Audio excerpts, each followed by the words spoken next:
Hello everyone, आप सभी का स्वागत है आपके यूट्यूब चैनल पर। आज हम क्लास 10th का पहला चैप्टर फिजिक्स का स्टार्ट करने जा रहे हैं, जिसका नाम है प्रकाश का परावर्तन तथा अपवर्तन। जिसमें आज हम सबसे इम्पोर्टेंट टॉपिक पढ़ेंगे, जिसका नाम है प्रकाश का परावर्तन। ठीक है, कि प्रकाश का परावर्तन क्या होता है, मतलब इसके अंदर हम प्रकाश का परावर्तन पढ़ेंगे। कि उससे पहले हमें पढ़ना होगा कि प्रकाश मतलब लाइट क्या होता है। लाइट मतलब प्रकाश वह कारक है जिसकी सहायता से हम वस्तुओं को देख सकते हैं। मतलब प्रकाश वह कारक है जिसकी सहायता से हम वस्तुओं को देख सकते हैं। ठीक है, मतलब मान लो जैसे कि आपको कोई वस्तु देखनी है, तो आपको सबसे पहले उसमें मतलब किसी प्रकाश की जरूरत पड़ेगी। मतलब आप अंधेरे में किसी चीज़ को नहीं देख सकते, इसीलिए प्रकाश वह कारक है जिसकी सहायता से हम वस्तुओं को देख सकते हैं। ठीक है, हम वस्तुओं को देख सकते हैं। प्रकाश स्रोत।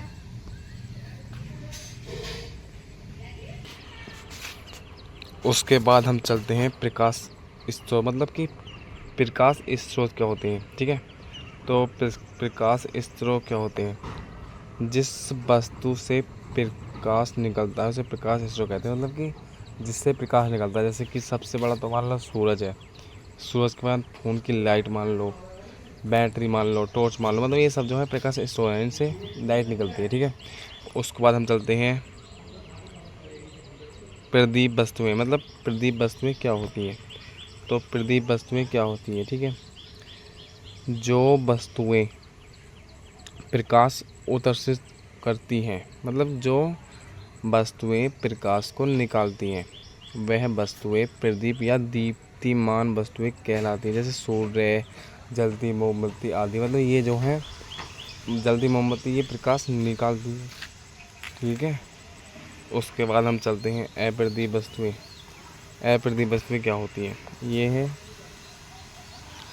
जो वस्तु स्वयं के प्रकाश से प्रकाशित नहीं होती, वो अप्रदीप वस्तुएं कहलाती हैं। जैसे टेबल, कुर्सी, मेज आदि, ये सब जो हैं अप्रदीप वस्तुएं हैं। उसके बाद हम चलते हैं प्रकीर्णन। कि प्रकीर्णन क्या होता है।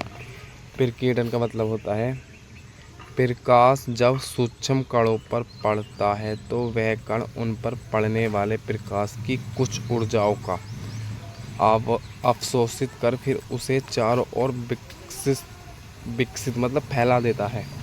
इस प्रक्रिया को प्रकीर्णन कहा जाता है। ठीक है, ये मतलब ज़्यादा मोस्ट नहीं है, पर तब भी हमें पता होना चाहिए। उसके बाद हम चलते हैं प्रकाश की किरण, रे ऑफ लाइट। ठीक है, प्रकाश की किरण एक सरल रेखा पर चलने वाले प्रकाश को प्रकाश की किरण कहते हैं। मतलब प्रकाश की किरण, जैसे कि मान लो ये क्या एक प्रकाश की किरण है। मतलब ये सीधे मार्ग में चलती है, इसे प्रकाश की किरण कहते हैं। उसके बाद चलते हैं प्रकाश का किरण पुंज। ठीक है, प्रकाश का किरण पुंज, प्रकाश की किरणों के समूह को प्रकाश का किरण पुंज कहते हैं। प्रकाश का किरण पुंज के मुख्यतः 3 प्रकार होते हैं। ठीक है, मतलब प्रकाश के कुंड के जो हैं 3 प्रकार होते हैं। सबसे पहला है अपसारी किरण पुंज। अपसारी का मतलब होता है फैला देना।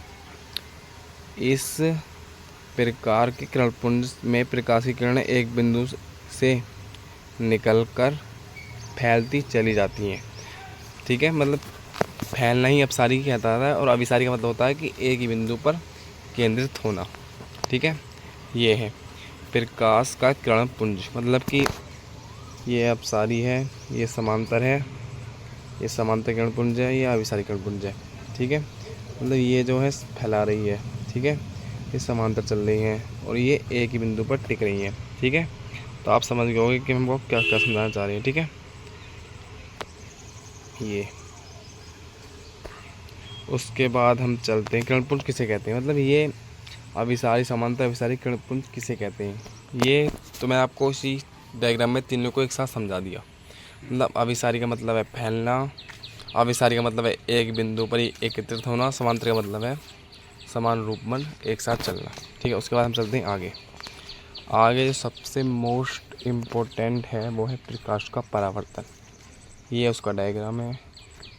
मतलब ये कोई समांतर दर्पण है, ये आपतित किरण आती है और इससे टकराकर अपने मार्ग पर, मतलब दूसरे परावर्तित किरण, मतलब कि आकर समांतर दर्पण से टकराकर उसी मार्ग में लौट जाती है। ठीक है, और ये अभिलंब है। ठीक है, ये है तो उसका डायग्राम है। अब पढ़ते हैं प्रकाश का परावर्तन का नियम क्या है, मतलब नियम क्या है कि डेफिनेशन क्या परिभाषा क्या है। ठीक है, जब कोई प्रकाश किरण, ठीक है, जब कोई प्रकाश किरण एक समांगी माध्यम से चलकर किसी चमकदार पृष्ठ पर आपतित होती है तो वह चमकदार पृष्ठ से टकराकर पुनः उसी माध्यम में लौट जाती है। इस घटना को प्रकाश का परावर्तन कहते हैं। ठीक है, याद रखना, ये बहुत ही इम्पोर्टेंट है। ठीक है, प्रकाश के परावर्तन के दो नियम हैं। पहला नियम है आपतित किरण, परावर्तन किरण और अभिलंब तीनों एक ही सतह पर होते हैं। दूसरा नियम है आपतन कोण I तथा परावर्तन कोण R सदैव बराबर होते हैं। ठीक है, तो ये आपको याद रखना, ये बहुत ही इम्पोर्टेंट है।